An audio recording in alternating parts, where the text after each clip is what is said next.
అందరికీ నమస్కారం. ఆయుర్ శాస్త్ర దీపిక ఛానల్‌కు స్వాగతం. ఈరోజు మనం ఫ్రూట్ సిరీస్‌లో భాగంగా డే 13కు చేరుకున్నాం. అజీర్ణం అంటే కేవలం తిన్నది ఖచ్చితంగా జీర్ణం కాకపోవడమే అని చాలామంది భావిస్తారు. కానీ ఆయుర్వేదం ప్రకారం జీర్ణశక్తిని సరిగ్గా ఉంచడం, ఫ్రూట్స్ మరియు ఆహార అలవాట్ల ద్వారా దీర్ఘకాలిక ఆరోగ్యం సాధ్యం. అజీర్ణం అనేది అకాల భోజనం, తక్కువ లేదా మితిమీరి తినడం, అనియమిత జీవనశైలి వల్ల సంభవిస్తుంది. దీనివల్ల వాంతులు, ఊబకాయం, పేగులో వాపు, కడుపు నొప్పి వంటి సమస్యలు వస్తాయి. బొప్పాయి, పపయ, జీర్ణక్రియకు సహాయపడే మరియు ఉబ్బరాన్ని తగ్గించే ఎంజైమ్లు పపైన్ సమృద్ధిగా ఉంటాయి. 2. పైనాపిల్, అనస, బ్రోమెలైన్ను కలిగి ఉంటుంది. ప్రోటీన్లను విచ్ఛిన్నం చేయడంలో సహాయపడుతుంది మరియు కడుపులో అసౌకర్యాన్ని తగ్గిస్తుంది. 3. ఆపిల్, సేబు, తేలికైనది మరియు ఫైబర్ అధికంగా ఉంటుంది. ప్రేగు కదలికలను నియంత్రిస్తుంది మరియు కఫాన్ని సమతుల్యం చేస్తుంది. 4. పియర్, చల్లబరుస్తుంది, కడుపుపై మృదువుగా ఉంటుంది, ఆమ్లత్వం మరియు పిత్తాశయ అసమతుల్యతను నివారిస్తుంది.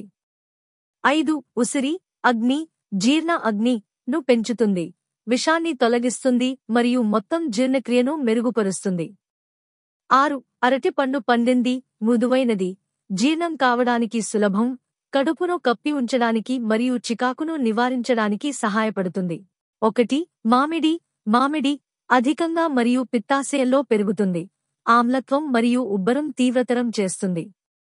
2. జాక్ ఫ్రూట్, చెంచా, జీర్ణం కావడం కష్టం, కఫం మరియు బరువును పెంచుతుంది. 3. జామ, పొప్పుడు, అతిగా తింటే మలబద్ధకం ఏర్పడుతుంది, జీర్ణక్రియకు కష్టంగా ఉంటుంది. 4. లీచ్, తీపి మరియు అధికంగా ఉంటుంది, జీర్ణ మందగమనాన్ని తీవ్రతరం చేస్తుంది. 5. నారింజ, కమల, ఆమ్లం, సున్నితమైన కడుపులలో గుండెల్లో మంటను రేకెత్తిస్తుంది. 6. చికు సపోటా, చాలా తీపి మరియు అధికంగా ఉంటుంది, జీర్ణక్రియను నెమ్మదిస్తుంది మరియు కఫాన్ని పెంచుతుంది. ఈ ఫలాలను జాగ్రత్తగా తీసుకుంటే అజీర్ణం సమస్య తగ్గుతుంది, జీర్ణశక్తి పెరుగుతుంది. రోజువారీ ఆహార అలవాట్లు, సహజ ఫలాలు మన ఆరోగ్యం కోసం అత్యంత ముఖ్యమని గుర్తుంచుకోండి.